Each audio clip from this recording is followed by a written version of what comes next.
Oh, I always thought we would fail. So this is it's all upside. I thought maybe we had a 10% chance of reaching orbit starting out. So then people thought when we started SpaceX, they said, "Oh, you're going to fail." So I agree. I think we probably will fail. Yeah, but it's worth trying anyway. Yeah. Yeah. How's that for honesty, huh? Yeah. Let's lose lose all the money from PayPal. I was like, well, you're probably right. And we almost did. We had first 3 launches of Falcon 1 didn't work. Then the 4th one, we scraped together some parts, and that one worked. And if that one hadn't worked, that would have been it for us. So, I don't know. I really believe in the future of space, and I think it's important that we become a spacefaring civilization and be out there among the stars. And I think that's one of the things that makes people excited about the future. And we want the things that are in science fiction novels and movies not to be science fiction forever. We want them to be real one day. The way to push past failure is to keep making progress. Part of the reasons why you stick on failure and feeling so bad about yourself and it's never going to work out, it's because there's nothing new that you're working on that's exciting, that you're building towards, that you feel like you're making progress on. Because when you're making progress and you're moving forward, you can't feel like a failure, and you don't have time to think about the failures that you've had. People ask me all the time, hey, what do you do when one of your videos fail? Like, my videos fail all the time. My videos fail all the time. And can I learn from them? Yes. And can we look at the data and the analytics and show, hey, when this happened, your video tanked? Yes. And we do that and we learn from it. But I don't have time to sit there and look at all of just the failures and sit on it, because I've got more videos that I need to make. Another video is coming out tomorrow, and another video is coming out the next day, and another video is coming out the next day. And I don't know how many videos we put out every day across all of our channels, but it's a lot of content. And I'm so focused on the next thing that I'm less focused on the one that was. So learn from that. Awesome. Now move forward. And when you don't have anything that you're moving forward towards, that's when it starts to really hit hard. And so I think that's really important. I think we get too caught up on our first one and it being amazing and nobody liking it, and so we're gonna stop. And even for me, my first video, I forget how many months it was between my first video of all time and then my second video, but it was a while before I kept going, because the first video didn't do as well as I thought it would do. I wasn't as good as I thought it was gonna be. I was way more nervous than I thought I was gonna be, and I got no comments, right? It's like my mom and my sister commented on my video, and I felt like a failure, so I stopped going. And the thing that saved me the most over however many years of making videos, a decade plus, has been you keep going, you keep making content, you keep creating, you put it in your calendar, and you keep doing something to build momentum towards a dream that you want. And so I think that's incredibly valuable. Whether you're going through a big failure or a mini failure, I think it helps. When I look at big failures in my life, right? So a video failing, that's a small failure, right? Like if this video doesn't go and blow up, it's a small failure. But big failures, the 2 biggest ones was one personal and one business. The business one is in my first company. I quit. I'm a business partner. I felt like a loser. I was not making money, right? I'm making $300 a month, having no results, no traction. I just feel like a total failure and nothing was working out. And I told my business partner that I quit. And the thing that got me through it was eventually just realizing, hey, somebody else has done this. I can model success. And I looked at Bill Gates and how he started Microsoft, and I learned from that and I built my company. But it was the progress, the moving forward, instead of being stuck on how everything sucks and I suck and I'm not getting results and I'm just failing. The thing that got me the energy to keep going was feeling like there's progress towards a new idea or a new strategy to help me accomplish my goals. My biggest personal failure was getting divorced over 10 years ago. And that was really rough. It was it felt like a personal failure. I mean, it ended up being the best thing for both of us. But at the time, it felt like a huge failure. Even just saying that I, am divorced, it just felt like a giant failure, that I suck as a human, that I couldn't make this work. And that took a while to get through. And eventually the thing that helped me was I pulled up a dating app and I saw options. I like, oh, you know what? Okay, this could, maybe this could work, or that could work. And it's like the idea of progress towards something instead of being stuck in the past is the thing that started to get me through to build some momentum. Understand that if you're living in failure right now, it's just the past. You're living in the past. You're frustrated with what happened and what you should have done differently and could have done differently, and you wish you said this or did that or acted a certain way. You're just constantly repeating the past. Where to get out of the past, to get out of the failure, now we need to think present and future. What are we working towards? What are we building towards? What are we creating and making? And as soon as you can shift from past to present or future, that starts to allow your brain to shift into forward momentum and progress instead of living in failure. So some of the steps that you can do that I think can help. 1, put activity into your calendar. So whatever you're working towards, if it didn't work out once, awesome, put in your calendar to keep going. Today's a Tuesday as I'm filming this video. Tuesday is my video day. I'm making content on Tuesday. We're here and we're sitting in the parking lot. My wife Nina is running some errands, shipping out some Built to Serve books, I believe, right now here at the shipping center. And I'm making content because it's in my calendar. If I didn't have content day and it wasn't scheduled in, I wouldn't be making content. I'd be doing something else. Or I might be thinking about all the past failures that I had in my content. But because this is scheduled in my calendar, I'm making progress and moving forward. So whatever you want to make progress and move forward towards, have chunks of time in your calendar dedicated to doing it. 2, have something that inspires you. It could be people, it could be remembering what impact you're trying to have, your big mission or your vision that you're trying to accomplish. One of the things that really helped me early in my career is I made a PowerPoint file of all the people who came to my events, my seminars, my speaking gigs, and the message that they had for me. They wrote to me because I feel great the next day after an event, but then I would lose the vibe, I'd lose the momentum. It didn't feel like, who cares, it doesn't matter anymore.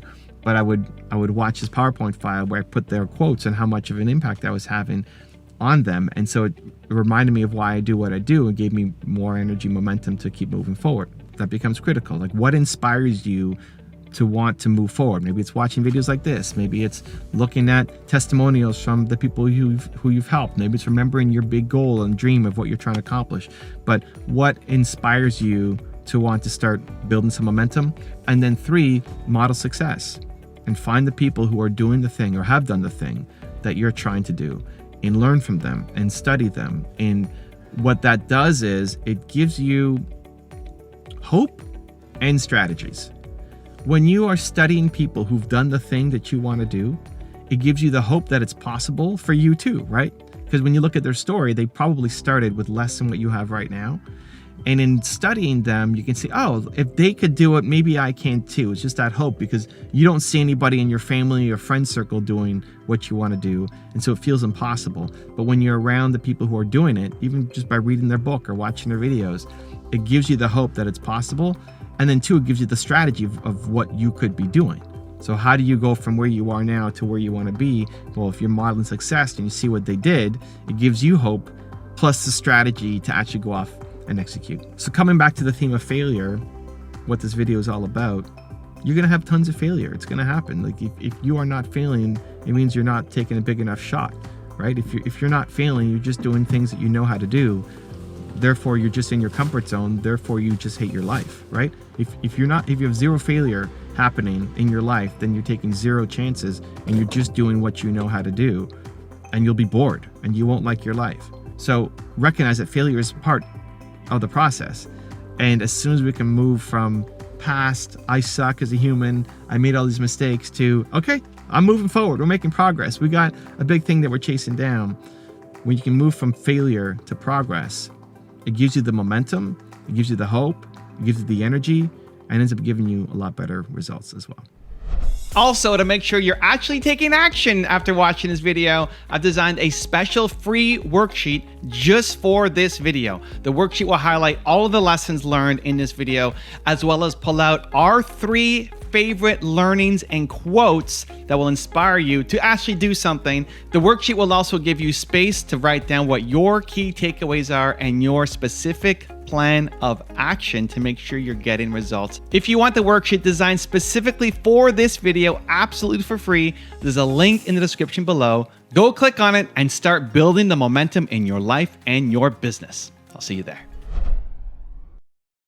Primary goal is to create the technology necessary to get people to Mars, in the absence of which, it's somewhat academic. So we don't want to get too distracted from our primary mission of we got to make it at least possible to go to Mars, and we want to do so as soon as possible, and make access to Mars as widely available as possible, as affordable as possible, so that if somebody wants to go, they can.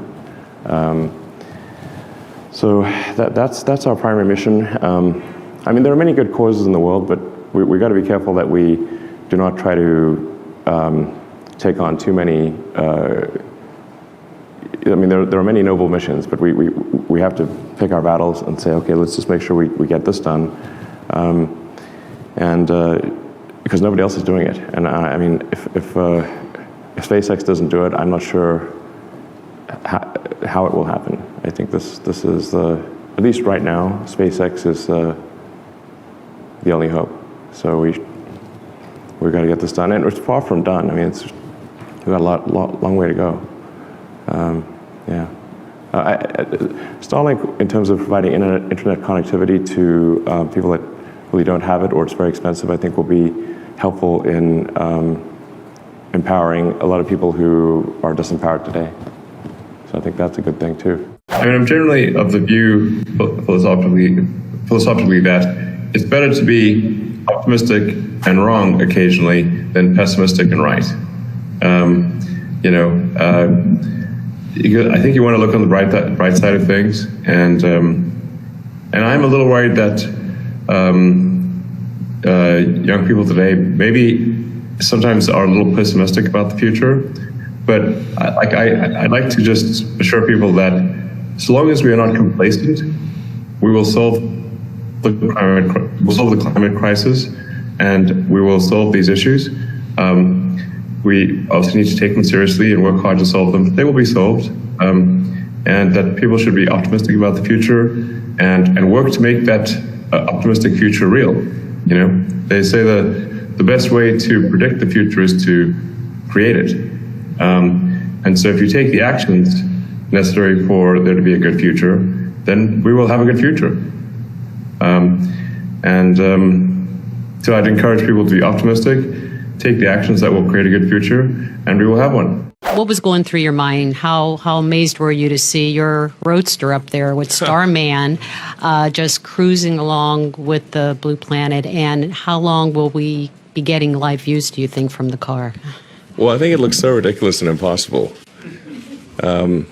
And you can tell it's real because it looks so fake, honestly.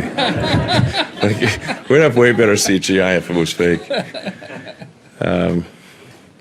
And the colors all look kind of weird in space. There's no atmospheric occlusion.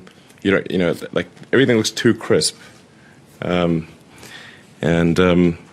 we didn't really test any of those materials for, is it space hardened or whatever, So it just has the same seats that like a normal car has. It's just literally a normal car in space, which I kind of like the absurdity of that.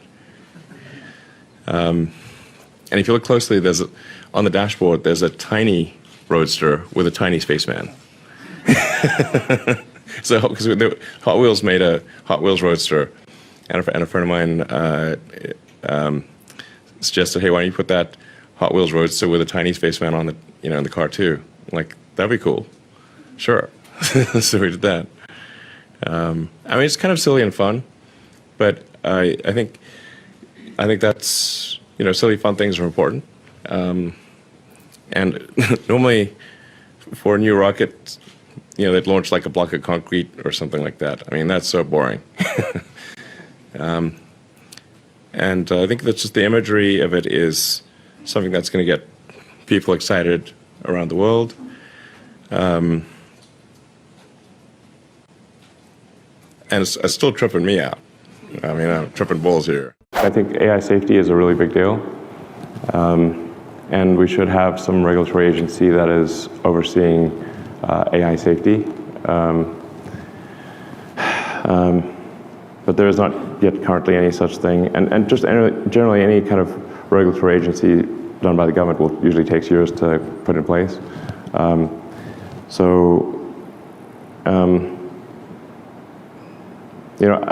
After the population collapse issue, I think AI safety is probably the second biggest threat to the future of civilization.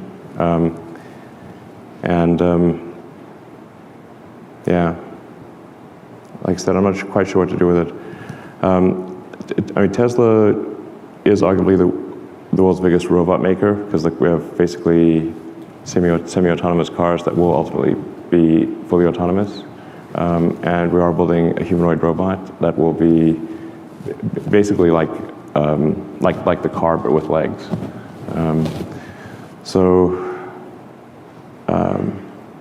I kind of held off on doing that for a while because, I certainly don't want to hasten the AI apocalypse.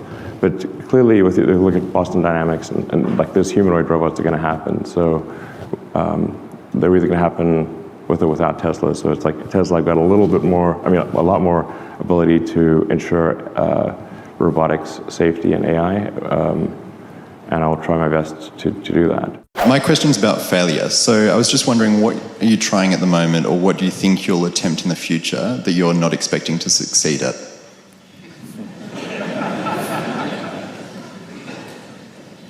Well, I think I'm going to stay on electric cars and rockets for a while, it was actually never my intent to run Tesla. Because running two companies is quite a burden, actually.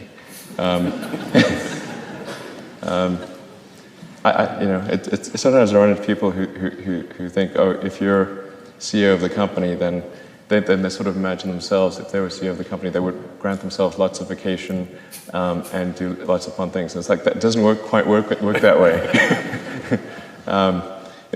What you actually get is a distillation of the worst things going on in the company. It's like, anyway, so the idea of taking on something more is very frightening. Possibly at some point in the future, certainly not the near term, there are. I think there's an opportunity to create an electric jet, essentially, and I do think one could create an electric jet that is really exciting. Something that would be supersonic, vertical takeoff and landing, pure electric, and just a big leap forward. I think that's a distinct. I'm quite confident it's doable, provided that there's a rough doubling of the energy density in batteries or capacitors. Basically around the 500 watt-hours per kilogram level is where it starts to make sense. And then there's, I do think there's the possibility of kind of a fifth mode of transport, which I've talked about, kind of mentioned tangentially, which is like I call kind of the hyperloop.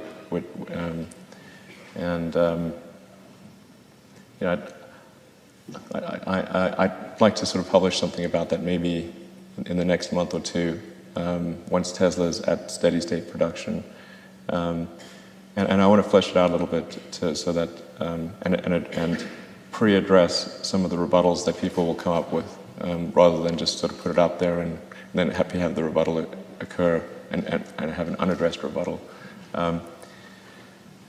But I guess a way to think of it is it's like a cross between a Concorde and a railgun. Suppose to be 20 years old right now, where would you start your path from? I mean, if I was literally if I was just a 20-year-old right now in 2021, if I was 21 in 2021. From where would you start?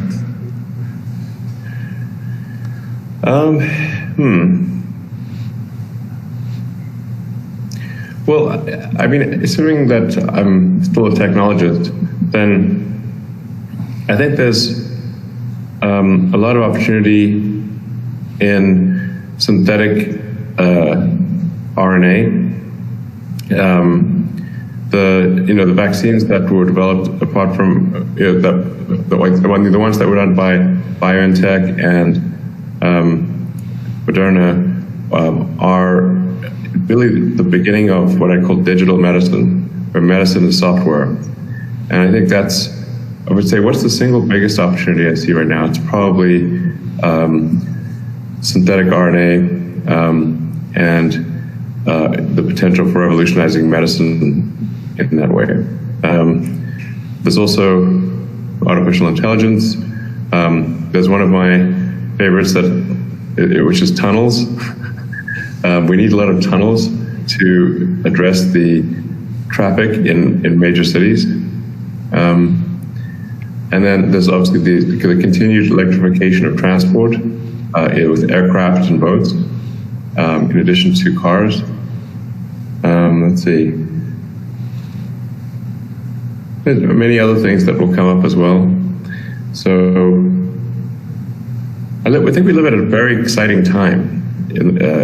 If you look at the whole history of the world and humanity, this is a time of the greatest technological growth in history, and it seems to be accelerating. There was a bunch of very misleading stuff that was published by ProPublica, and really that was some sort of trickery, and really they did themselves no good service by doing that. So first of all, with respect to the government contracts that SpaceX wins, our aspiration is to do the most for the least. And if you look at all the contracts we've won them because we're the best price. We have a better service at a lower price. They weren't just handed to us. I don't think they were. That's what I'm saying. In fact, you called me and said, we finally got in after years of sort of this backslapping. I think it's a great thing. That is a great thing. Absolutely. I mean, for the lunar lander, just taking that as one example, our bid was half the price of the Blue Origin Lockheed bid, half. So for a vehicle that does basically 10 times more or 8 times more perhaps, our price was half. Okay. And NASA has a mandate to get back to the moon, so we save taxpayers like $3 billion relative to that contract. So I think that's a good thing. There's sometimes a debate about going to Mars one way and whether that makes things easier. And I think for the initial flights perhaps, but for long term, to get the cost down, you need the spacecraft back. Whether the people come back is irrelevant. But you must have the ship back because those things are expensive. So anyone who wants to return can just jump on. So that's. But until a few years ago, I wasn't sure that success was one of the possible outcomes, and now I'm quite sure that success is possible. Of course, there's a long way between possible and making it real, but I believe it is possible. The source of my inspiration, I'd say, is somewhat philosophical.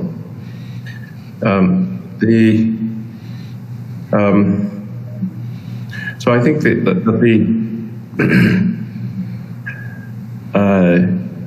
the thing we should be aiming for is increasing the scope and scale of human civilization, so as to best ask the right questions for the answer, which is reality or the universe. And so, if you accept that premise, then we should work to ensure the long-term survival and prosperity of humanity, of consciousness, and we should seek to extend that consciousness beyond Earth to other planets, eventually other star systems.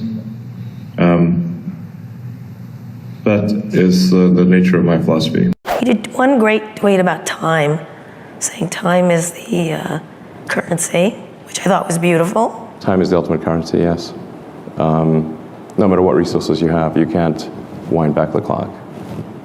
It's true. Yeah. Going into the future, our goal with Tesla is to keep refining the technology, increasing the scale of production, and make a mass market electric car that almost anyone can afford.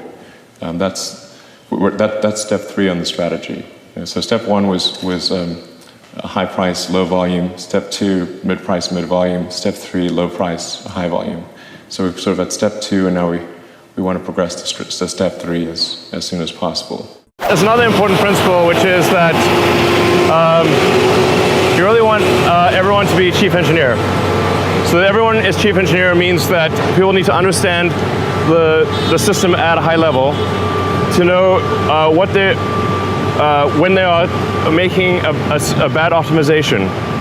It's like when they are say, like this, we've done this many times where we've put immense effort into reducing the engine mass, but hardly any effort into reducing propellant residuals, or order of magnitude less effort into reducing propellant residuals, and then you land with a literal ton of unused fuel. What is the one thing that has surprised you about your life? Oh, one thing, wow. Well, I'm surprised by the whole thing, honestly. I certainly didn't expect for any of these things to happen, honestly. Yeah. I just knew I wanted to be involved in technology, and in fact, the only reason I started a company back in '95, an internet company, was because I couldn't get it. There were only a few internet companies, and I couldn't get a job at any of them. So I tried to get a job at Netscape, and sent my resume in and tried hanging out in the lobby, but I was too shy to talk to anyone. And then I was like, okay, well, I guess I'll have to start a company because I can't get a job anywhere. Here's another question from a Tesla owner. Why is there no coat hook in the back? Yeah. He or she says, you can design a rocket, but you forgot the coat hooks? Well, I didn't actually forget it. I intentionally didn't like it, so I didn't put it there. The aesthetics of it really bothered me, but and I know, obviously, some people disagree with that decision. But I think we might have a retroactive fix for that if somebody has the panoramic roof, which is to basically have a hook on the bow section in the middle of the roof. And then your coat could hang down in the second row passenger footwell, which is actually slightly better than having a coat hook that's stuck on the side of the car. So I think we'll probably do that. Yeah. It sure is important to get the rules right. It's sort of, in terms of legislative and executive actions, it's sort of like, if you think of, say, like professional sports or something. If you don't have the rules right, if there isn't, if the game isn't set up properly, it's not going to be a good game. So it's real important to get the rules right. Now, I think it's worth noting that I think still in the United States the rules are still better than anywhere else.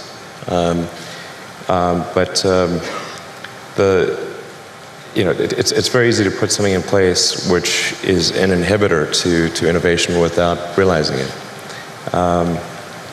So in terms of the regulatory environment, it's always important to bear in mind that regulations are immortal, and they never die unless somebody actually goes and kills them, and then they get a lot of momentum. So a lot of times regulations can be put in place for all the right reasons, but then nobody goes back and gets rid of them afterwards when they no longer make sense.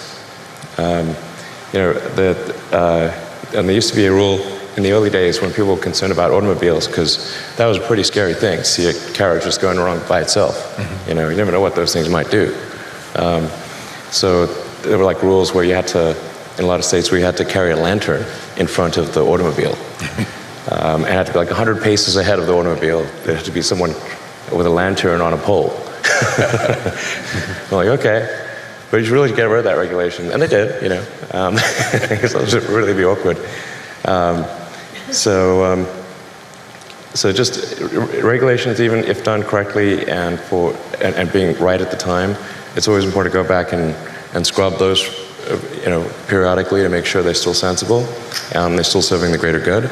The proposed Mars expedition, how exactly do you plan on making it cost efficient? Sure. Well, now that is indeed a tricky problem. I mean, I feel reasonably possible that that success is at least one of the possible outcomes.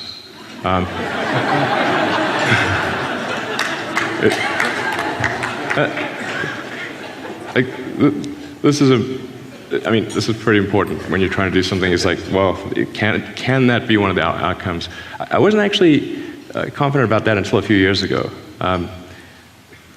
Now, I'm not saying we will get there, but I'm confident that it is at least possible. And the key to that is having a fully reusable Mars transportation system, so that all you are replacing between flights, maybe apart from minor maintenance, is the propellant. I mean, this reusability is so fundamental to having a major change in space flight. It would be difficult to overstate its importance. But I mean, I think with analogy to other modes of transport, you can imagine that if airplanes could only be used once, very few people would fly, because it would be super crazy expensive. You know, I guess like a 747 costs $250 million. You'd need 2 of them just for a round trip. But people are not paying $500 million to fly back and forth to London. And that's because you can use the 747 like 20,000 times. And for a rocket, you know, a Falcon 9 rocket costs about $60 million to build. And so if it can be used once, obviously that's a $60 million capital cost. But if it can be used 1,000 times, then it's only a $60,000 capital cost. And I mean, that is, you know, it is the fundamental difference. So you have to have fully reusable, then you have to make sure that the propellant used is as low cost as possible. So our next generation rockets will be using methane as a fuel, which methane is the lowest cost source fuel on the planet, by a good margin. So,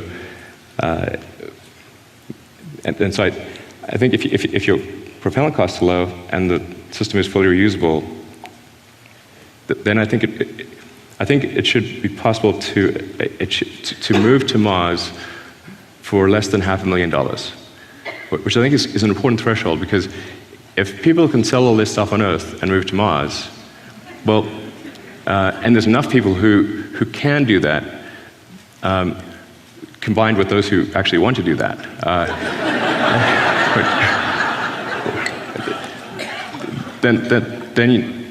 that's the fundamental thing needed to have a growing colony on Mars. I mean, kind of like the way that the U.S. was, like the early English colonies in America. You know, when it became affordable for people to sell all their stuff in England and move to America, it grew really fast. In the absence of that, it would just require humongous amounts of government support, and I think probably wouldn't result in a self-sustaining civilization. So the economics of it are extremely fundamental. After that third trip, I'd learned a lot more about rockets at that point, and I held a series of meetings, just sort of brainstorming sessions with people from the space industry to try to understand if I was missing something fundamental about the ability to improve rocketry. And this is where I think it's helpful to use the approach, the analytical approach in physics, which is to try to boil things down to first principles and reason from there, as opposed to reasoning by analogy. And the way this applied to rocketry was to say, okay, well, what are the materials that that go into a rocket, how much does each material constituent weigh? What's the cost of that raw material? And that's going to set some floor as to the cost of the rocket. And that actually turns out to be a relatively small number. Certainly well under 5% of the cost of a rocket, and in some cases closer to 1 or 2%. And so I call it sort of maybe the magic wand number. So if you had a pile of the raw material, piles of raw materials on the floor, and you could just wave a magic wand and rearrange them, then that would be the best case scenario for a rocket. And so I was able to see, okay, well, there's clearly a great deal of room for improvement, even if you consider rockets to be expendable. And so I think that's what I mean by sort of thinking about things from a first principle standpoint. If on the other hand, I sort of analyzed it by analogy and said, okay, well, analogy would be, well, what are all other rocket companies, what do their rockets cost? What historically have other rockets cost? And that would be sort of an analogy thing, but it really doesn't illustrate what the true potential is. And so I think it's sort of a first principles approach is a good way to understand what new things are possible. So this is a good framework. How do we figure out how to take you to Mars and create a self-sustaining city, a city that is not merely an outpost, but could become a planet in its own right, and for us, thus we could become a truly multi-planet species. Sometimes people wonder, well, what about other places in the solar system? Why Mars? Just to sort of put things into perspective, this is an actual scale of what the solar system looks like. So we're currently in the third little rock from the left. That's Earth. Yeah, exactly. And our goal is to go to the fourth rock on the left. That's Mars. But you can get a sense for the real scale of the solar system, how big the Sun is, and Jupiter, Neptune, Saturn, Uranus, and then the little guys on the right are Pluto and friends. This sort of helps see it not quite to scale, but it gives you a better sense for where things are. So our options for becoming a multi-planet species within our solar system are limited. We have, in terms of nearby options, we've got Venus, but Venus is a high pressure, super high pressure hot acid bath. So that would be a tricky one. Venus is not at all like the goddess. This is not in no way similar to the actual goddess. So it's really difficult to make things work on Venus. Mercury is also way too close to the sun. We could go potentially on one of the moons of Jupiter or Saturn, but those are quite far out, much further from the sun, a lot harder to get to. It really leaves us with one option if we want to become a multi-planet civilization, and that's Mars. We could conceivably go to our moon, and I certainly have nothing against going to the moon, but I think it's challenging to create become multi-planetary on the moon because it's much smaller than a planet. It doesn't have any atmosphere. It's not as resource-rich as Mars. It's got a 28-day day, whereas the Mars day is 24.5 hours. And in general, Mars is far better suited to ultimately scale up to be a self-sustaining civilization. When you hire people, or really what you're trying to, when you hire people, that just means you're convincing people to join you in the endeavor. You should hire people that are also passionate about what you're doing. So it's not just that they're not just there for the salary.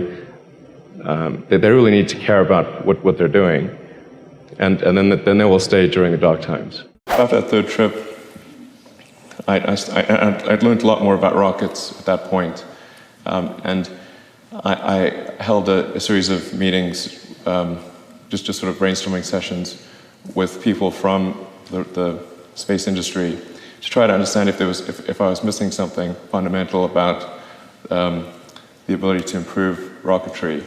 And this is where I think it's helpful to use the approach, the analytical approach in physics, which is to try to boil things down to first principles and reason from there, as opposed to reasoning by analogy. And the way this applied to rocketry was to say, okay, well, what are the materials that go into a rocket? How much does each material constituent weigh? What's the cost of that raw material? And that's going to set some floor as to the cost of the rocket. And that actually turns out to be a relatively small number. Certainly well under 5% of the cost of a rocket, and in some cases closer to 1 or 2%. And so I call it sort of maybe the magic wand number. So if you had a pile of the raw material, piles of raw materials on the floor, and you could just wave a magic wand and rearrange them, then that would be the best case scenario for a rocket. And so I was able to see, okay, well, there's clearly a great deal of room for improvement, even if you consider rockets to be expendable. And so I think that's what I mean by sort of thinking about things from a first principle standpoint. If on the other hand, I sort of analyzed it by analogy and said, okay, well, analogy would be, well, what are all other rocket companies, what do their rockets cost? What historically have other rockets cost? And that would be sort of an analogy thing, but it really doesn't illustrate what the true potential is. And so I think it's sort of a first principles approach is a good way to understand what new things are possible. So this is a good framework. Why do you think Tesla succeeded, whereas other car companies failed in their methods of electric cars? Like, why do you think Tesla is the leader in this idea? Well, there haven't been that many car company startups. There was sort of Fisker and Coda, and then a few smaller ones, and then the rest has sort of been some fairly small-scale efforts by the big companies. I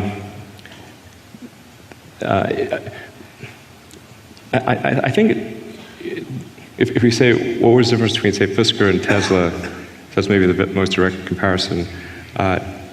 Tesla is a hardcore engineering company, and Fisker is kind of it's based on styling. It's like styling is good, important, but that's not the reason we don't have electric cars. So it's not, but for styling we would have electric cars. That's not the reason. So in the case of Fisker, they made a car that a lot of people think looked really good, but didn't work properly. So then people don't want to buy the car. That's like a pretty reasonable thing, I think.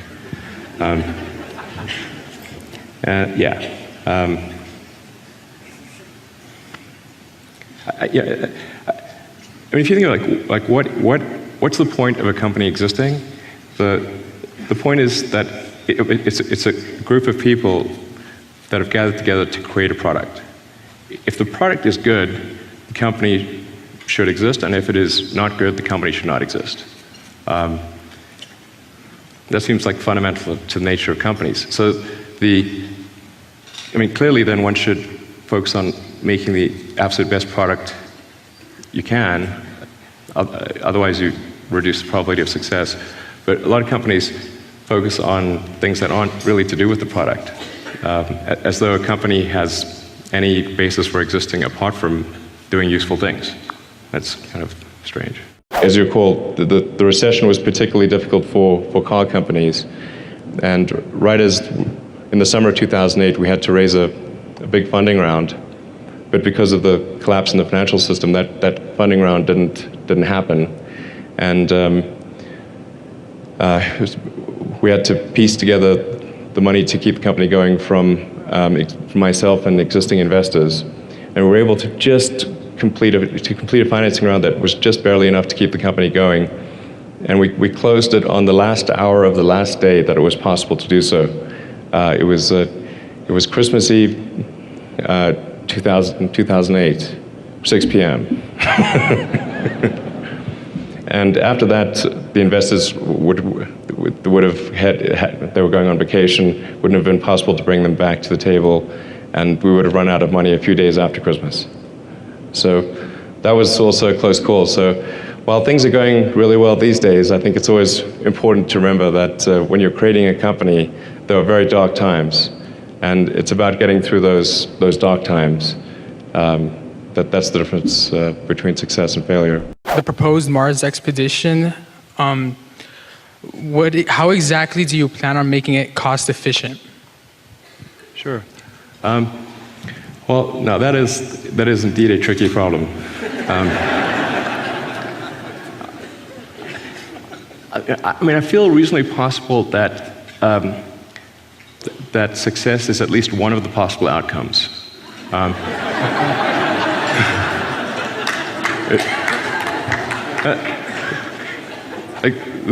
This is pretty important when you're trying to do something. It's like, well, can that be one of the outcomes? I wasn't actually confident about that until a few years ago. Now, I'm not saying we will get there, but I'm confident that it is at least possible. And the key to that is having a fully reusable Mars transportation system, so that all you're replacing between flights, maybe apart from minor maintenance, is the propellant. I mean, this like reusability is so fundamental to having a major change in space flight. It would be difficult to overstate its importance. But I mean, I think with analogy to other modes of transport, you can imagine that if airplanes could only be used once, very few people would fly, because it would be super crazy expensive. I guess like a 747 costs $250 million. You'd need 2 of them just for a round trip. But people are not paying $500 million to fly back and forth to London. And that's because you can use a 747 like 20,000 times. And for a rocket, a Falcon 9 rocket costs about $60 million to build. And so if it can be used once, obviously that's a $60 million capital cost. But if it can be used 1,000 times, then it's only a $60,000 capital cost. And I mean, that is, it is the fundamental difference.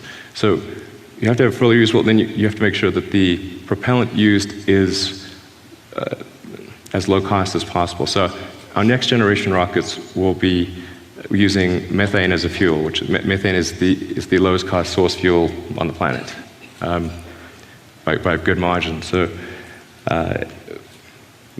and so I think if your propellant costs are low and the system is fully reusable, then I think it should be possible to move to Mars for less than $500,000, which I think is an important threshold, because if people can sell all this stuff on Earth and move to Mars, well, and there's enough people who can do that,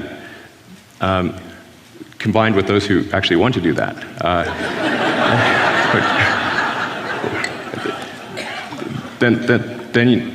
that's the fundamental thing needed to have a growing colony on Mars.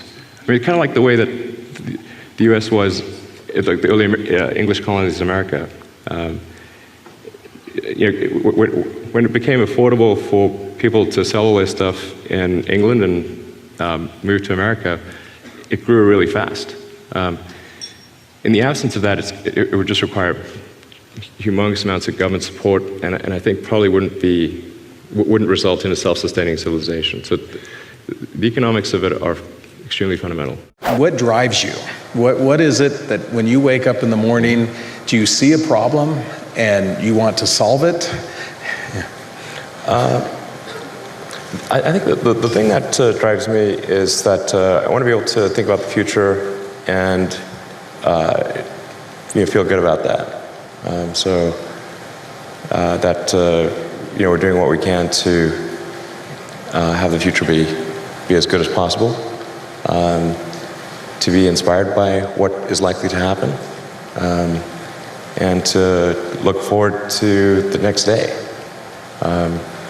So that's what really drives me is trying to figure out how do make sure that things are great and going to be so, and that's the underlying principle behind Tesla and SpaceX.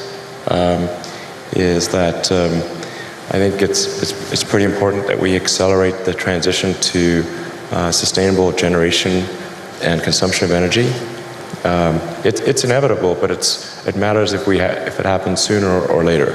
And then SpaceX is about helping make life multiplanetary and doing what we can to continue the dream of Apollo and ultimately make a contribution to life becoming multiplanetary. I think so when you create a company, I mean, if you think, well, what is a company really? A company is a group of people gathered together to create a product or service, and that's really all a company is. And so you have to really believe in what you're creating, and that it's and know in your heart and mind that this is something that matters, that and that the world ought to have. And I think it's important to investors to show that you're all in.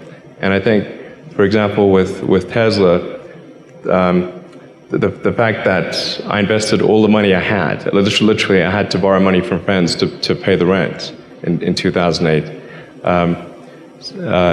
The fact that I was all in, I think, made a huge difference to the investors, to convince them to invest in Tesla. At the same time that say GM and Chrysler were going bankrupt, yeah, I think you have to show that you really care. Like it's like that you've got skin in the game, and that you've given it everything that you've got, and then the other people at the company will follow suit, as will investors. I think that's really important. Another mistake that tends to happen in production is too much in-process testing. When you're first setting up a production line, you don't know where things are breaking. You don't know where things are breaking, so you'll test work in process at various steps, and because you want to isolate where's the mistake occurring. So a very common issue with production lines is to have is to not remove the in-process testing after you've diagnosed where the problems are. So basically, if you have a very high acceptance, if things are getting to end-of-line testing and are passing, then you don't need to do in-process testing. So. But what tends to happen is there'll be an initial development engineering team that will be basically debugging the production line, but then they will forget to take out the in-process testing steps. So then what happens is the in-process tester will often choke the cycle time, choke the line production time. It'll be like the limiter. It'll also have some number of false positives and false negatives. But I mean, false positives, then you're rejecting good parts. Right. Really in volume production, if things are working well, you're really just taking a risk. Will this subsystem be rejected during the production process or at the end? And so you just really want to move things pretty much almost always to just test at the end of the line, and that's it. Maybe there's one or two in-process steps that are hard to test at the end of line, but basically remove almost everything. An important thing in innovation or trying to create new things is to try really hard to do that, which may sound incredibly obvious, but that's what I find is most often what people don't do. They actually didn't try super hard to come up with something new. And it is helpful to have cross-pollination of industries. I mean, it's been quite difficult to run SpaceX and Tesla, but there has been good ideas. Since I got both in my mind space, this good ideas going back and forth.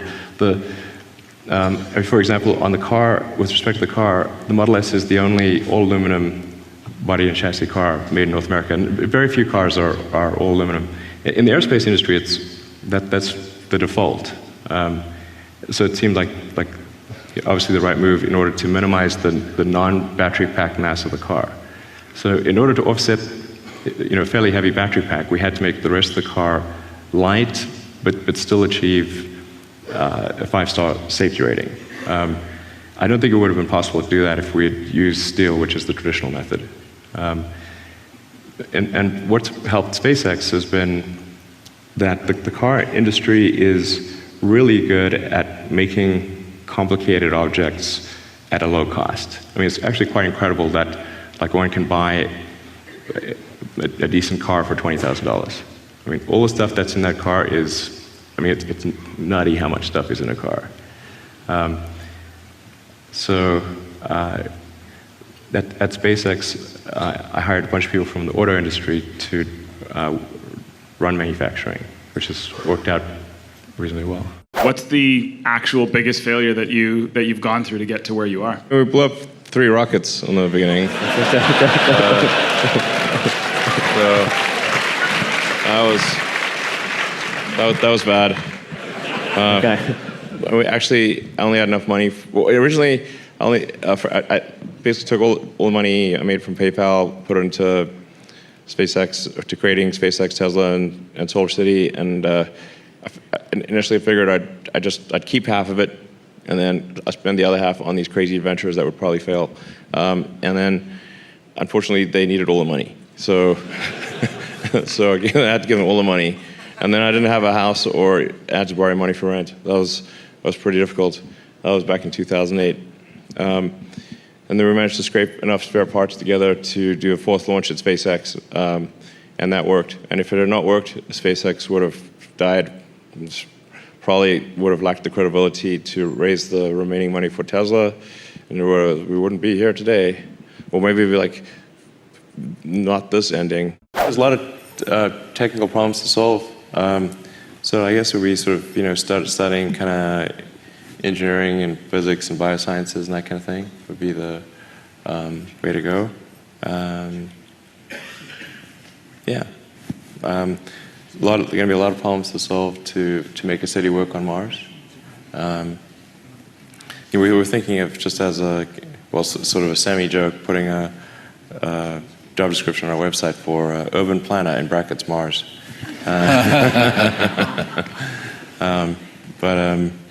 There's going to be just a tremendous amount of problems to solve. There's just a lot of building and problem solving. So those are the right, skills to work on if someone's interested in going beyond Earth or space in general. I think if you're trying to work on something, and my experience is it's really hard to if you're trying to figure out what others love but you don't love it, it's really hard to make that great. So when you work on something, if you fall in love with it, that's a good sign. And then don't worry about if others do. If you do, others will. Whatever requirement or constraint you have, it must come with a name, not a department. Because you can't ask the department, you have to ask a person. And that person who's putting forward the requirement or constraint must agree that they must take responsibility for that requirement. Otherwise, you can have a requirement that basically an intern 2 years ago randomly came up with off the cuff, and they're not even at the company anymore. Right. But it came from the, let's say, aero loads department. They're actually, no one in the aero loads department actually currently agrees with that. This is, by the way, happened several times. So again, it can be literally. I don't want to pick on the aero loads department, but there's every department. First of all, I think that's very exciting and inspiring, and there need to be things that are exciting and inspiring and make you look forward to waking up in the morning. Yay, the future is exciting. This is underappreciated, like tunnels. Sorry, it's all right.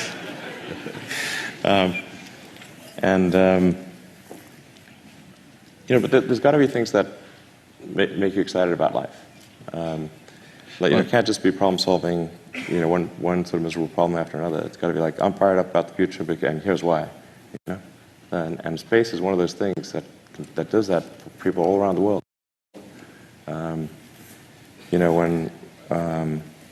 When Apollo 11, you know, when they landed on the moon, I mean, that was something for all of humanity. It really was, you know. And people would, you know, if there was like one TV for 50 miles around, people would walk, you know, they'd walk 50 miles just to go find that one TV to watch it happen. So, you know, sometimes people think, well, what about the poor nations of the world? They're like, you know what, it inspires them too. You know, we need things like that. If you want another amazing Elon Musk clip, check it out right there next to me. I think you'll love it. Continue to believe, and I'll see you there. I wake up every morning. Espresso, keep me going. I wake up every morning.